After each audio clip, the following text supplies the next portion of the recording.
Hello दोस्तों, स्वागत है आपका हमारे यूट्यूब चैनल एम के रेस स्टडी पे। उम्मीद करते हैं सभी लोग स्वस्थ होंगे, बेहतर होंगे और आप सबकी तैयारी अच्छे से चल रही होगी। आज हम लोग डिस्कस करेंगे एनसीईआरटी क्लास 9 साइंस विज्ञान चैप्टर 4 परमाणु की संरचना। एक ही क्लास में हम लोग इसे समाप्त करेंगे। थ्योरी कंप्लीट होने के बाद चैप्टर 4 के हम लोग प्रॉपर क्वेश्चन डिस्कस करेंगे। ये क्लास आपकी बीपीएससी शिक्षक भर्ती 3.0 एंड 4.0 के लिए रामबाण साबित होगी। इसके अलावा railway, SSC, LP technician, RPF constable, RRB, NTPC, group D, कोई भी आप एग्जाम देंगे जिसमें आपकी साइंस पूछी जाएगी, उन सभी के लिए इंपॉर्टेंट साबित होगी। तो शुरू करते दोस्तों आज की क्लास। अध्याय 4 परमाणु की संरचना, स्ट्रक्चर ऑफ द एटम, पदार्थों में आवेशित कण। पदार्थों में आवेशित कण। देखिए, 19वीं शताब्दी तक यह जान लिया गया था कि परमाणु साधारण और अविभाज्य कण नहीं है। क्या जान लिया गया था? परमाणु साधारण और अविभाज्य कण नहीं है, बल्कि इसमें कम से कम एक अपरमाणु कण इलेक्ट्रॉन विद्यमान होता है, जिसका पता इलेक्ट्रॉन का जे टॉमसन ने लगाया था। किसने लगाया था? जे टॉमसन ने इलेक्ट्रॉन की खोज की थी। इलेक्ट्रॉन के संबंध में जानकारी प्राप्त होने के पहले ई गोल्ड स्टीन ने 1886 ईस्वी में एक नए विकिरण की खोज की, जिसे उन्होंने कैनाल रे नाम दिया था। किसने? कैनाल रे। किसने? गोल्ड स्टीन ने 1886 ईस्वी में, इससे पहले। ठीक है।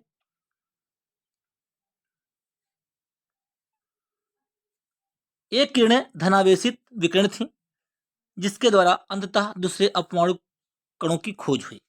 यहां पे बताया गया है इलेक्ट्रॉन की जो खोज किसने की थी, वो जे टॉमसन ने की थी। इसके लिए इनको 1906 में नोबेल पुरस्कार मिला था। किसको? टॉमसन को। ठीक है। इलेक्ट्रॉन के संबंध में जानकारी प्राप्त होने के पहले गोल्डस्टीन ने 1886 ईस्वी में एक नए विकिरण की खोज की थी, जिसको उन्होंने कैनाल रे नाम दिया। क्या नाम दिया उन्होंने? इसको कैनाल रे नाम दिया। ये किरणें कैसी थी? ये किरणें कैनाल रे, ये किरणें धनावेशित थी। कैसी थी? ये किरणें कैनाल रे कैसी थी? धनावेशित विकिरण थी। ठीक है। कैनाल रे कैसी थी? धनावेशित विकिरण थी। इनके द्वारा ही अंततः प्रोटॉन की खोज हुई, जिसके द्वारा अंततः प्रोटॉन की खोज हुई। इन कणों का आवेश इलेक्ट्रॉन के आवेश के बराबर होता है। इन कणों का आवेश इलेक्ट्रॉन के आवेश के बराबर, किंतु विपरीत धनात्मक था। इनका क्या था? पॉजिटिव था, और उसका क्या है? इलेक्ट्रॉन का नेगेटिव होता है। कितना? 1.6 गुणे 10 की पावर -19 ऋणावेश, और प्रोटॉन पे होता है 1.6 गुणे 10 की पावर 19 पॉजिटिव धनावेश। ये पॉइंट आपको यहाँ पे ध्यान रखना है। नेक्स्ट, इनका द्रव्यमान इलेक्ट्रॉनों की अपेक्षा लगभग 2000 गुना अधिक था। उनको प्रोटॉन नाम दिया गया।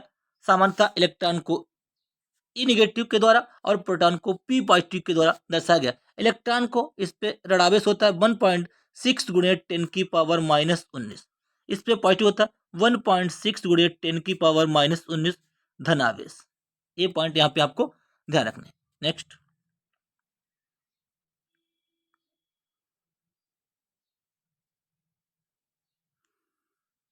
प्रोटॉन का द्रव्यमान 1 इकाई और इसका आवेश +1 लिया जाता है। इलेक्ट्रॉन का द्रव्यमान नगण्य और आवेश -1 माना जाता है, ऋणावेश। नेक्स्ट, परमाणु की संरचना। डाल्टन के परमाणु सिद्धांत के बारे में पढ़ा है, जिसके अनुसार परमाणु अविभाज्य और अविनाशी है। डाल्टन के बारे में पढ़ा था। डाल्टन के परमाणु सिद्धांत के बारे में पढ़ा है, जिसके अनुसार परमाणु अविभाज्य और अविनाशी था। लेकिन परमाणु के भीतर दो मूल कण इलेक्ट्रॉन और प्रोटॉन की खोज ने डाल्टन के परमाणु सिद्धांत की इस धारणा को गलत साबित कर दिया। सबसे पहले कहा गया था कि डाल्टन के परमाणु सिद्धांत के बारे में पढ़ा है, जिसके अनुसार बताया गया था कि परमाणु अविभाज्य और अविनाशी था। लेकिन परमाणु के भीतर जब इलेक्ट्रॉन और प्रोटॉन की खोज ने डाल्टन के परमाणु सिद्धांत की इस धारणा को गलत साबित कर दिया। जे टॉमसन पहले वैज्ञानिक थे जिन्होंने परमाणुओं की संरचना से संबंधित पहला मॉडल प्रस्तुत किया। अगर आपसे पूछा जाए कि पहला मॉडल किसने दिया था, जे टॉमसन ने दिया था। टॉमसन का परमाणु मॉडल। टॉमसन ने परमाणुओं की संरचना से संबंधित एक मॉडल प्रस्तुत किया जिसे क्रिसमस केक की तरह था, जो क्रिसमस केक की तरह था। इसके अनुसार परमाणु एक धनावेशित गोला था जिसमें इलेक्ट्रॉन क्रिसमस केक में लगे सूखे मेवों की तरह थे। और एग्जाम्पल, इसमें तरबूज का उदाहरण भी ले सकते हैं, जिसके अनुसार तरबूज का उदाहरण एग्जाम्पल, जिसके अनुसार परमाणु में धनावेश तरबूज के खाने वाले लाल भाग की तरह बिखरा है। जो धनावेश होता है, पॉजिटिव आवेश, वो क्या होता है, खाने वाले लाल भाग की तरह बिखरा है, जबकि इलेक्ट्रॉन धनावेशित गोले में तरबूज के बीज की भांति होते हैं। धनात्मक गोला ये है और इलेक्ट्रॉन इसमें बीज है। और ये जो खाने वाला ये पार्ट है, जो सारा ये सारा पार्ट, ये हमारा क्या है, ये धनावेश है, ये हमारा धनावेश है।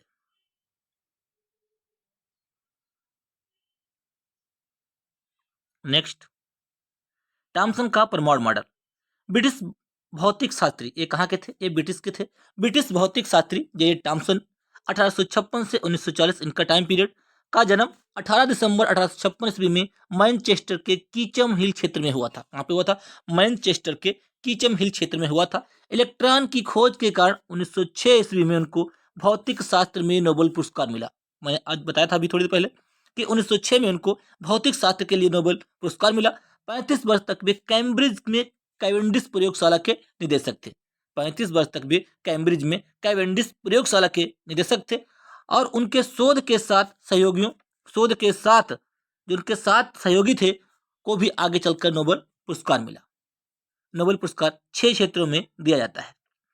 परमाणु कैसे, परमाणु धनावेशित गोले का बना होता है और इलेक्ट्रॉन उसमें धसे होते हैं। ऋणात्मक और धनात्मक आवेश परिमाण में समान होते हैं, इसलिए परमाणु वैद्युत रूप से उदासीन होते हैं।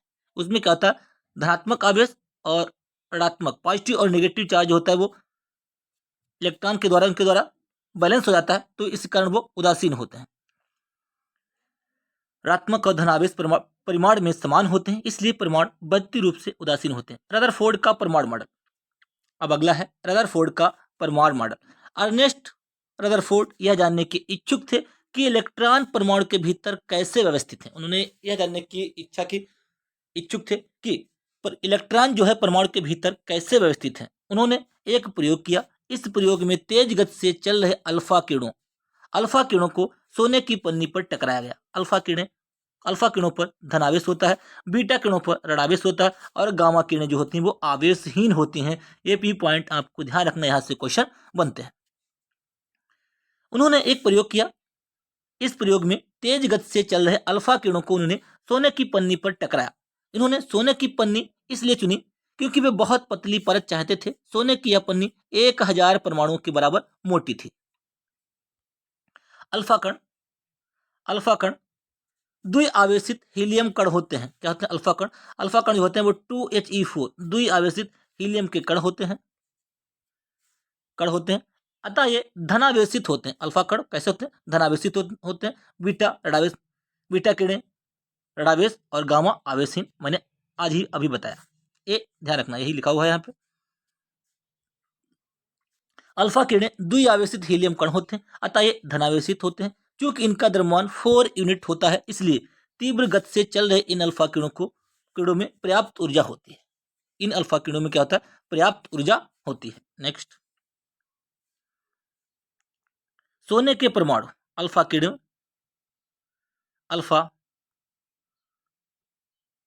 सोने के परमाणु अल्फा किरणें, इन्होंने अल्फा किरणों को पास कराया। कुछ तो बाहर निकल गए, कुछ टकरा के बाहर आ गए, वापस आ गए।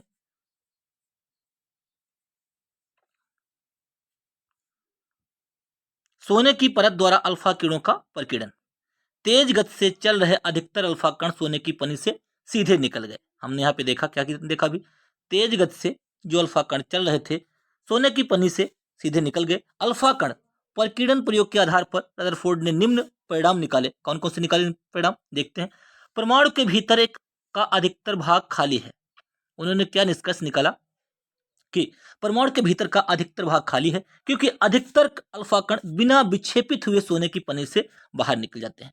बहुत कम कण अपने मार्ग से विक्षेपित होते हैं, जिससे यह ज्ञात होता है कि परमाणु में धनावेशित भाग बहुत कम है। अधिकतर क्या होता है, वो पतली पन्नी को पार करके बाहर निकल जाते हैं। बहुत कम जो है वो वापस लौटते हैं, विक्षेपित होते हैं। इसलिए बताया गया कि परमाणु में धनावेशित भाग जो है वो बहुत कम है।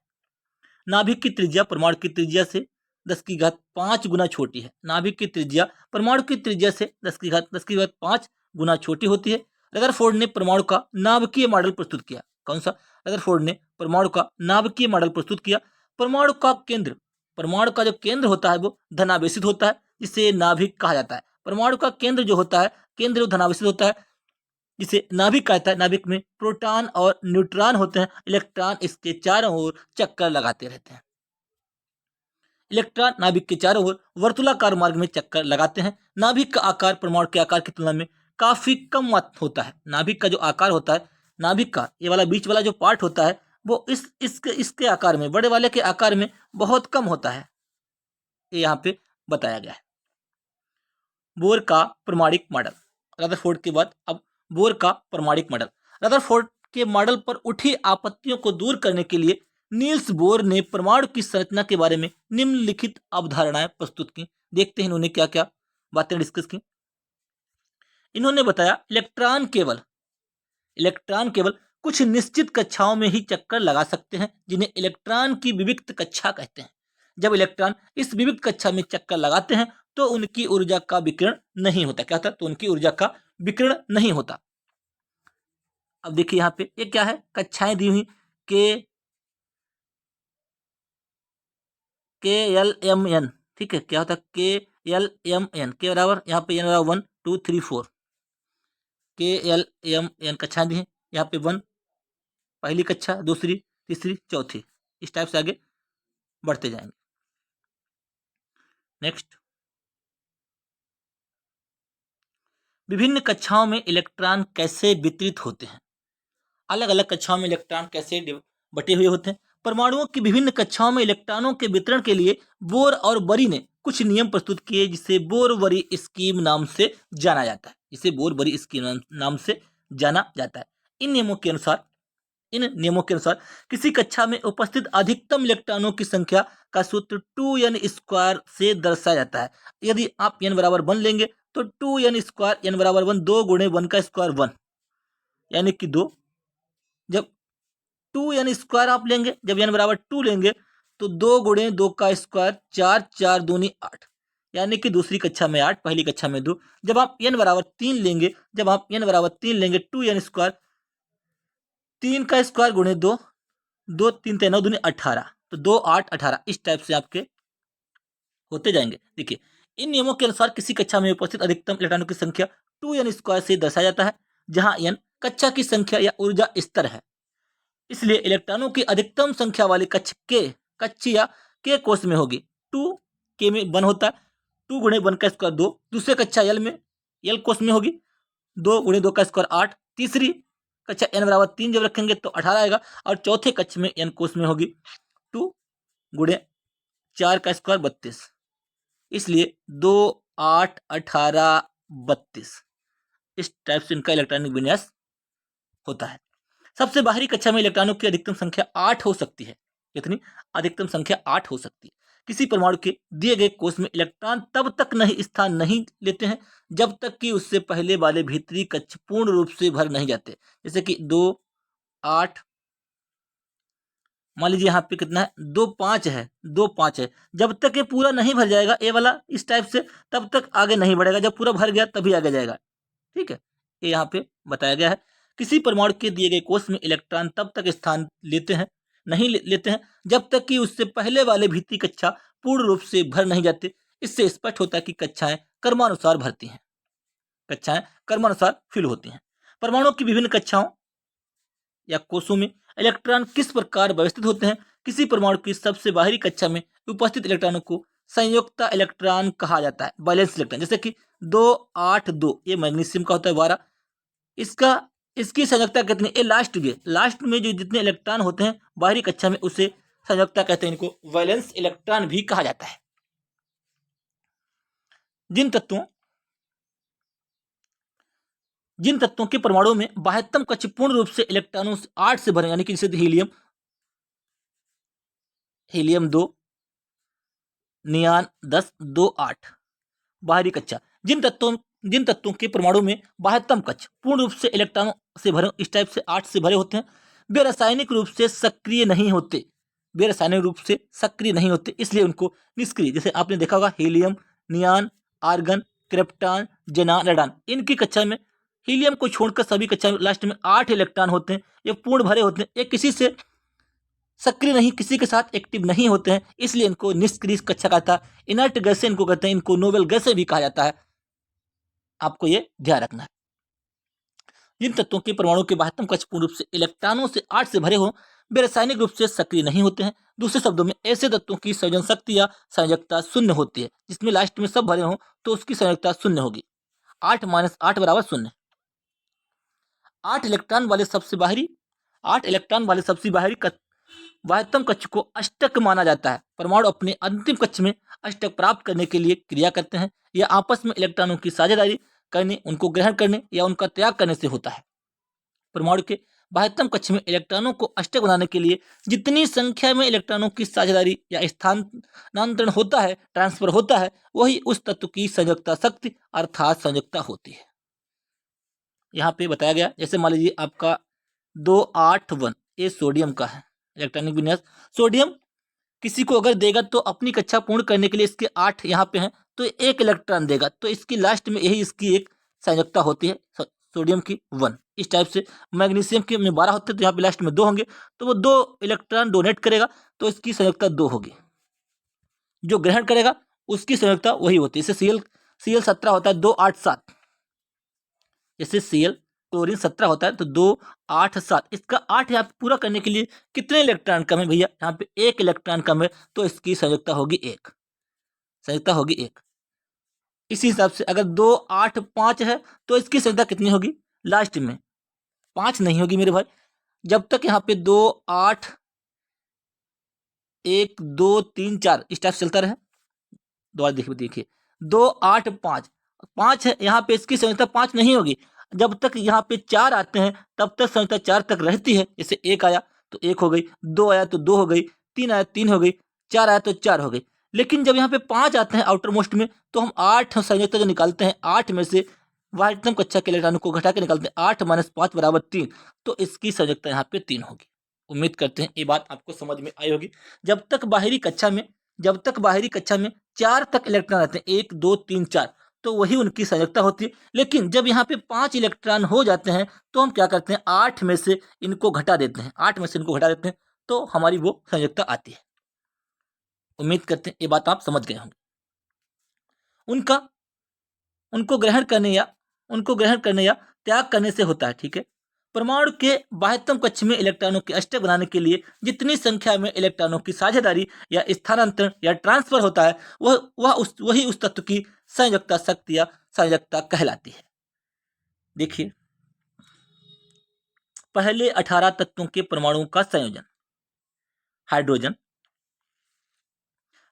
में 1 इलेक्ट्रॉन होता है। हाइड्रोजन का जो परमाणु क्रमांक होता है 1 होता है, प्रोटॉनों की संख्या 1, न्यूट्रॉनों की संख्या 0, जिससे 1H1, ठीक है। न्यूट्रॉन क्या था, मैंने पिछली कक्षा में आपको बताया था कि परमाणु द्रव्यमान में से इसको हटाने पर न्यूट्रॉनों की संख्या प्राप्त होती है, n बराबर A - Z, तो यहाँ पे 1 - 1 0, न्यूट्रॉनों की संख्या 0। प्रोटॉन क्या था, Z बराबर P बराबर A, जो परमाणु क्रमांक होता है वही प्रोटॉन होते हैं। हाइड्रोजन 1, परमाणु की संख्या 1, प्रोटॉनों की संख्या 1, न्यूट्रॉनों की संख्या 0, इलेक्ट्रॉनों की संख्या 1, Z बराबर P बराबर A। इलेक्ट्रॉनों का वितरण K कक्ष में होगा, 1 कक्षा में, संयोजकता 1, ठीक है। हीलियम 2 होता है, प्रोटॉनों की संख्या 2, न्यूट्रॉनों की संख्या 2, 2He4 होता है हीलियम का। जब यहाँ से 4 में से 2 घटाएंगे तो हमारे न्यूट्रॉन आएंगे 2, इसीलिए यहाँ पे 2 आया। प्रोटॉनों की संख्या 2, इलेक्ट्रॉनों की संख्या 2, इलेक्ट्रॉनों का वितरण K बराबर 2 पे होगा और संयोजकता होगी 0, ठीक है। हीलियम 28, इसमें क्या होता है, लास्ट का आउटर मोस्ट सेल जो है पूरी भरी हुई है। इसी प्रकार से लिथियम का परमाणु क्रमांक होता है 3, तो 2, इसके 3 इसमें आपके लिथियम, 3 3 Li6 होता है, इसमें Z बराबर P बराबर E, 3 इलेक्ट्रॉन 3 प्रोटॉन और 3 न्यूट्रॉन होते हैं। ठीक है, न्यूट्रॉनों की संख्या लिथियम में कितनी होगी? 4 यहाँ पे दिखा रहा है, 3Li7 होता है, यहाँ पे 7 लेंगे तो 4 आएगा। ठीक है, 3Li7 4 आ जाएगा। इलेक्ट्रॉनों की संख्या 3, के L बराबर 1 आएगा, K बराबर 2, L बराबर 1, इस टाइप से संयोजकता इसकी 1। इसी हिसाब से सारे की संयोजकता निकाल लेंगे। लास्ट में जो इलेक्ट्रॉन जो आएगा यही इसकी संयोजकता होती है। ठीक है, अब यहाँ पे देखिए, यहाँ पे जब 5 आ गए तो 8 में से 5 घटाएंगे तब ये संयोजकता होगी। 6 आ गए तो 2 संयोजकता, 7 आ गए तो 8 में 7 1 और 8 में से 8 0। यहाँ पे जैसे मान लीजिए हमारा कोई एक प्रतीक x है, इसको हम यहाँ पे z, इसको यहाँ पे हम ऊपर वाला परमाणु क्रमांक, इसी हिसाब से 6C12। अब हमारा z कितना, z बराबर P बराबर E बराबर 6, ये हमारे इलेक्ट्रॉन प्रोटॉन हो गए। न्यूट्रॉन इसमें से घटा देंगे, 12 - 6 न्यूट्रॉन हो गए, 6 इलेक्ट्रॉन प्रोटॉन न्यूट्रॉन। बस यही हमारा इस टाइप से हम निकाल सकते हैं। संयोजकता कितनी होगी इसकी, कार्बन की 6 2 4 2 4 4 संयोजकता इसकी होगी। अगर यहाँ पे 5 आता तो 8 में से 5 घटाते 3 आ जाता, इस टाइप से। उम्मीद करते हैं सारी बात आपको समझ में आ गई होगी। नेक्स्ट, परमाणु संख्या तथा द्रव्यमान संख्या। परमाणु संख्या तथा द्रव्यमान संख्या, अभी मैंने बताया कोई प्रतीक है, ए वाला परमाणु संख्या हो गई, परमाणु क्रमांक हो गया, परमाणु क्रमांक सॉरी, और ऊपर वाला ये परमाणु संख्या, ए वाली परमाणु संख्या हो गई। ठीक है, परमाणु के नाभिक में प्रोटॉन विद्यमान होते हैं।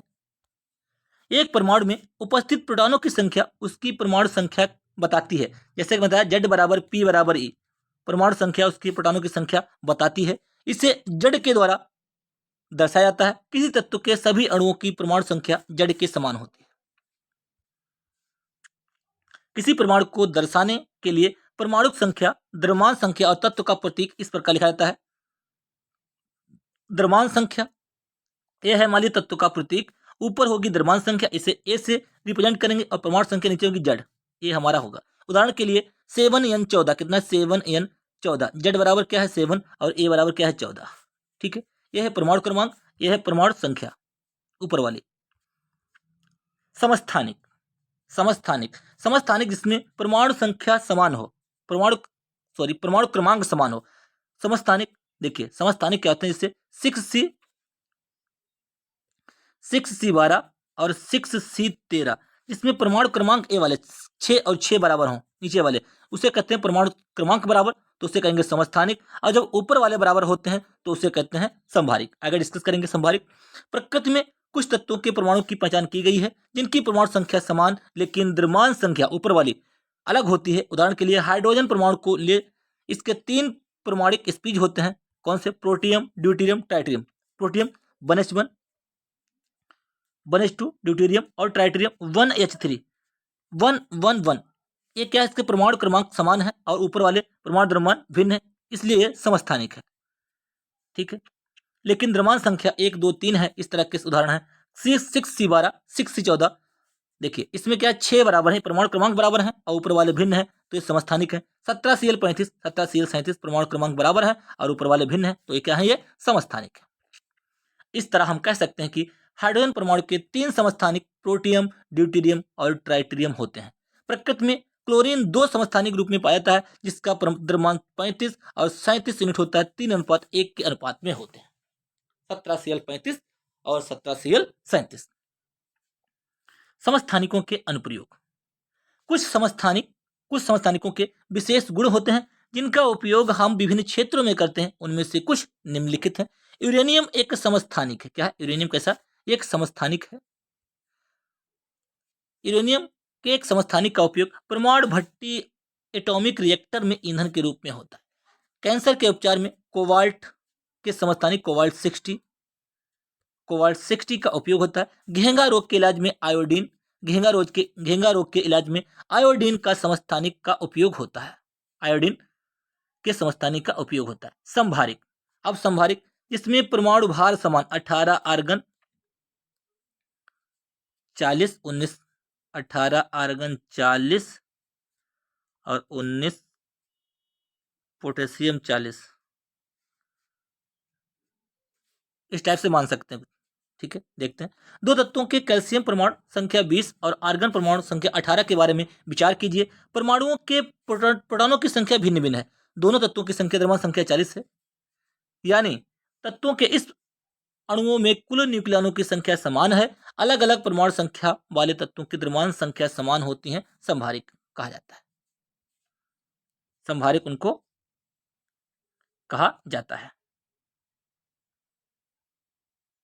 जैसे यहाँ पे एग्जाम्पल नहीं दिया, मैं आपको बता देता हूँ संभारिक में। देखिए, जैसे यहाँ पे हो गया 20 कैल्शियम 40 और 18 आर्गन 40। ठीक है, ये ऊपर वाले समान है तो इसे कहेंगे संभारिक, और जब नीचे वाले समान हो उसे कहेंगे समस्थानिक।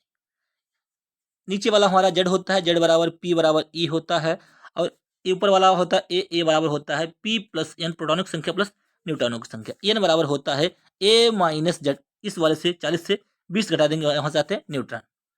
बस ये सारी बातें आपको इस यहाँ पे ध्यान रखनी है। अब हम लोग इस चैप्टर के इंपॉर्टेंट क्वेश्चन डिस्कस करते हैं।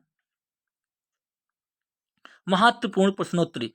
सोडियम तत्व में संयोजी इलेक्ट्रॉनों की संख्या कितनी है? आपने सीखा होगा सोडियम में कितनी है। सोडियम का परमाणु क्रमांक होता है 11, तो इससे हम जब 2 8 10 और 1 11 कितनी है, लास्ट में कितने जो इलेक्ट्रॉन आउटर मोस्ट शेल में जो इलेक्ट्रॉन होंगे 72 कक्षा में, वही इसका क्या होगा, इलेक्ट्रॉनों की संख्या यानी कि संयोजकता होगी। 2 8 1, इसकी संयोजकता है 1।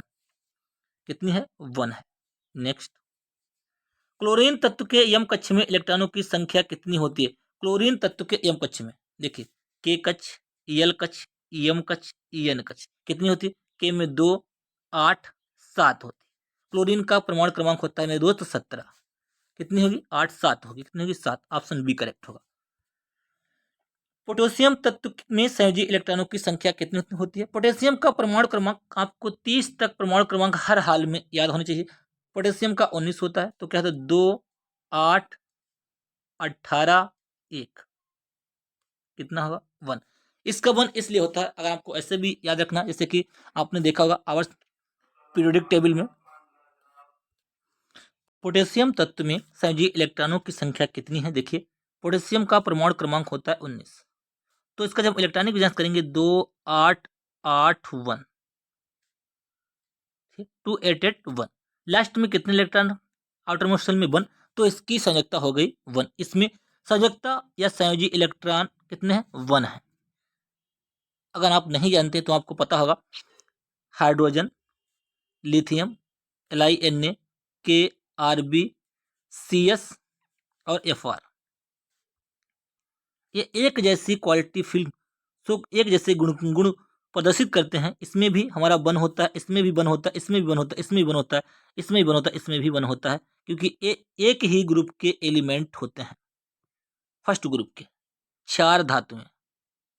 कैसे? 4 धातुएं, ये धातुएं हैं। जो पॉजिटिव होती हैं वो धातुएं होती हैं, जिन पे नेगेटिव आवेश होता है वो अधातुएं होती हैं। ठीक है, तो आप इस टाइप से भी निकाल सकते हैं। सर जी, इलेक्ट्रॉन की संख्या कितनी होगी? 1 होगी। यम कक्षा में अधिकतम इलेक्ट्रॉनों की संख्या कितनी होती है? यम कक्षा में अधिकतम होती है भैया, अधिकतम यम के यल यम एन। अब देखिए, के लिए 1, एल के लिए 2, एम के लिए 3। यम कक्षा में पूछा है, अगर एन के लिए पूछता तो 4 होता। यम में पूछा है तो एन बराबर 2n स्क्वायर, कितना? 2n स्क्वायर, 2 गुणे 3 का स्क्वायर, 3 3 9 दूनी 18 आ जाए। कितने में दोस्त? 18। अगर यहाँ पे एन कक्षा के लिए पूछता तो हम एन बराबर 4 रखते, अगर वो एल के लिए पूछता तो एन बराबर हम 2 रखते। उम्मीद करते हैं ये सारी बात आपको यहाँ पे समझ में आई होगी। 18 ऑप्शन ए करेक्ट होगा। एल्युमिनियम तत्व का इलेक्ट्रॉनिक विन्यास कितना है? सबसे पहले आपको पता होना चाहिए एल्युमिनियम का परमाणु क्रमांक कितना होता है? 13 होता है। इसको हम करेंगे जब 2 8 3, लास्ट में कितने इलेक्ट्रॉन होंगे? 3। 2 8 3 ऑप्शन बी करेक्ट हो जाएगा। संयोजकता इसकी 3 होगी, बैलेंस इलेक्ट्रॉन 3 होंगे। निम्नलिखित में से परमाणु का मूल कण नहीं है? प्रोटॉन, इलेक्ट्रॉन, अल्फा कण, न्यूट्रॉन। अल्फा कण जो होता है वो परमाणु का मूल कण नहीं है, क्योंकि परमाणु में प्रोटॉन और न्यूट्रॉन तो नाभिक में होते हैं और इलेक्ट्रॉन चारों ओर चक्कर लगाते हैं। चारों ओर कक्षाओं में चक्कर लगाते हैं। तो इसका मूल कण क्या नहीं है, अल्फा कण जो है मूल कण नहीं है, अल्फा कण 2He4 होता है, 2He4 होता है। पॉजिटिव इस पर आवेश होता है, बीटा कण पे नेगेटिव आवेश होता है और गामा किरणों पे कोई आवेश नहीं होता, यानी कि वो आवेशहीन होती है। नेक्स्ट, अल्फा कण किस प्रकार का कण होता है? अल्फा कण अभी बताया, देखो अल्फा कण कैसा होता है, एक आवेशित कण होता है। एक अल्फा कण एक द्विआवेशित कण होता है। आवेश आवेश तो होता है, लेकिन कैसा आवेश आवेश होता है? द्विआवेशित। Option C correct. ये भी आपको ध्यान रखना है कि उस पे द्विआवेश डबल आवेश होता है। किसी तत्व के समस्थानिक का प्रयोग कैंसर के इलाज में किया जाता है? कोबाल्ट। किसके? कोबाल्ट के समस्थानिक का प्रयोग कैंसर के इलाज में किया जाता है। नेक्स्ट, अक्रिय गैसों के बाहरी कक्षा में इलेक्ट्रॉनों की संख्या कितनी होती है? अक्रिय गैसें, इनर्ट गैसें, नोबल गैसें कौन सी होते हैं? Helium, नियान, argon, krypton, जेनान, radon. ये सभी अक्रिय गैसें, इनकी आउटर मोस्ट शेल में हीलियम को छोड़कर, हीलियम में तो 2 होते हैं, बाकी सभी में लास्ट में 8 इलेक्ट्रॉन होते हैं। इनकी कक्षाएं प्रॉपर फुलफिल होती हैं, इसलिए किसी से ये सक्रियता नहीं, यानी कि सक्रिय नहीं होती किसके साथ, तो इनके में कितने लास्ट में 8 इलेक्ट्रॉन है लास्ट। अगला क्वेश्चन, किस तत्व के समस्थानिक का उपयोग नाभिकीय रिएक्टर में किया जाता है? हाइड्रोजन के समस्थानिक का उपयोग नाभिकीय रिएक्टर में किया जाता है। नेक्स्ट, क्वेश्चन नंबर 11 अभी और क्वेश्चन है, निम्नलिखित में से सही कथन है, सही कथन कौन सा है? देखिए, एक परमाणु में इलेक्ट्रॉनों और न्यूट्रॉनों की संख्या समान होती है, Z बराबर P बराबर E होता है, लेकिन भैया न्यूट्रॉनों की संख्या समान नहीं होती, N बराबर होता है A minus Z। Electron proton परमाणु क्रमांक समान होते, लेकिन न्यूट्रॉन समान नहीं होते, पहला गलत हो गया। नेक्स्ट, दूसरा, एक परमाणु में इलेक्ट्रॉनों और प्रोटॉनों की संख्या समान होती है, Z बराबर P बराबर E। इलेक्ट्रॉन और प्रोटॉन बिल्कुल सही, ऑप्शन बी करेक्ट हो जाएगा, समान होती है भैया। एक परमाणु में इलेक्ट्रॉन प्रोटॉन और न्यूट्रॉन की संख्या समान होती है, गलत है। एक परमाणु में प्रोटॉनों और न्यूट्रॉन की संख्या, न्यूट्रॉन गलत है जी, बी करेक्ट हो जाएगा। इसमें एक परमाणु में इलेक्ट्रॉन प्रोटॉन और न्यूट्रॉनों की संख्या समान होती है, सॉरी जेड बराबर पी बराबर ए, प्रोटॉन और इलेक्ट्रॉनों की संख्या समान होती है। क्वेश्चन नंबर 12, एक संयोजकता वाले तत्व होते हैं, क्या होते हैं? आज की मैंने अभी बताया था, इनकी संख्या धातु या अधातु होते हैं। धातु तो होते हैं, सदैव धातु, सदैव अधातु, सदैव उपधातु नहीं, धातु या अधातु होते हैं। ठीक है, थॉमसन के परमाणु मॉडल हेतु निम्न में से सही कथन है, परमाणु में धनावेश समान रूप से वितरित होता है। परमाणु में क्या होता है? धनावेश समान रूप से वितरित होता है। देखिए, परमाणु में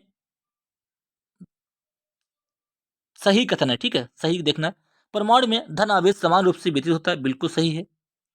यह परमाणु में परमाणु द्रव्यमान को समान रूप से वितरित मानता है, बिल्कुल सही है, मानता है। परमाणु के स्थायित्व के लिए इलेक्ट्रॉन परस्पर एक दूसरे को आकर्षित करते हैं, इलेक्ट्रॉन एक दूसरे को आकर्षित नहीं करते हैं। धन आवेशित गोले में इलेक्ट्रॉनों का वितरण समान रूप से होता है, बिल्कुल करेक्ट, पहला दूसरा तीसरा, यानी कि डी करेक्ट हो जाएगा, पहला दूसरा और चौथा। परमाणु में धनावेश समान रूप से वितरित होता है, जैसे मैंने तरबूज का एग्जाम्पल दिया था, धनावेश जो खाने वाला भाग धनावेश धनावेश, और जो इसके बीज होते हैं वो ऋणावेश, ये बताया था मैंने, ठीक है। परमाणु में परमाणु द्रव्यमान को समान रूप से वितरित मानता है, बिल्कुल करेक्ट है, ये भी करेक्ट है। परमाणु में स्थायित्व के लिए इलेक्ट्रॉन परस्पर एक दूसरे को आकर्षित करते नहीं। धन आवेश धन आवेशित गोले में इलेक्ट्रॉनों का वितरण समान रूप से होता है, बिल्कुल करेक्ट है, यानी कि पहला दूसरा चौथा ऑप्शन डी करेक्ट हो जाएगा। Next question, question number 14, Dalton के परमाणु सिद्धांत हेतु निम्न में से सही कथन है। डाल्टन के परमाणु सिद्धांत हेतु कौन सा कथन सही है? गुणित अनुपात का नियम, स्थिर अनुपात का नियम और द्रव्यमान संरक्षण का नियम, ये तीनों नियम डाल्टन के परमाणु सिद्धांत हेतु निम्न में से सही कथन कौन है? गुणित अनुपात का नियम, स्थिर अनुपात का नियम, द्रव्यमान संरक्षण का नियम। नेक्स्ट, कैल्शियम तत्व के सबसे बाहरी कक्षा में इलेक्ट्रॉनों की संख्या कितनी होती है? कैल्शियम का परमाणु क्रमांक होता है 20, तो कितने होगी? 2, 8, 8, 2। अगर आपको ऐसे भी ध्यान रखना, कैल्शियम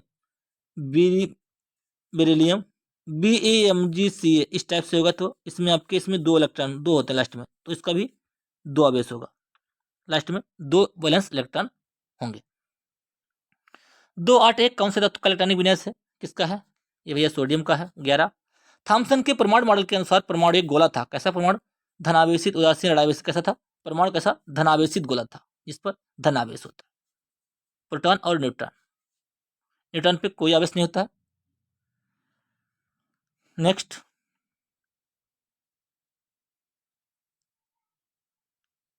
चैप्टर हमारा समाप्त हुआ, चैप्टर 4। उम्मीद करते हैं क्लास आपको पसंद आई होगी। क्लास को लाइक कीजिए, शेयर कीजिए। यदि आप चैनल पे पहली बार हैं तो बेल आइकन दबा लीजिए, जिससे कि मैं जो वीडियो अपलोड करूँ आपको प्रॉपर नोटिफिकेशन मिलता रहे। और हमारा अगला जो चैप्टर होगा वो होगा जीवन की मौलिक इकाई, the fundamental units of life, अध्याय 5। कल हम लोग इस क्लास को डिस्कस करेंगे।